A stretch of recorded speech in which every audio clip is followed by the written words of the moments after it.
ഇവിടെ തിരിഞ്ഞാലും ബംഗാളി, അവിടെ തിരിഞ്ഞാലും ബംഗാളി, അവിടെ ഇവിടെ എവിടെയും ബംഗാളി. അരേ ഭയ്യ ക്യാ ഹുവാ?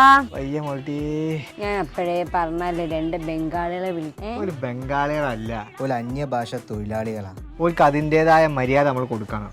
ഓരോ നാട്ടിൽ നിന്ന് ഇവിടെ വന്ന് പണിയെടുക്കും. നമ്മളെ കേരളം നന്നാക്കൂലി, മനസ്സിലായോ? ഈ എന്തിനാ വിരാട് കോഹ്ലിനെ ബംഗാളിന്ന് വിളിക്കുവോ? രോഹിത് ശർമ്മേനെ ബംഗാളിന്ന് വിളിക്കുവോ? ഷാറുഖ് ഖാനെ ഈ ബംഗാളിന്ന് വിളിക്കുവോ? ഇല്ലല്ലോ. ഒരു അതിഥി ഭാഷ തൊഴിലാളികൾ.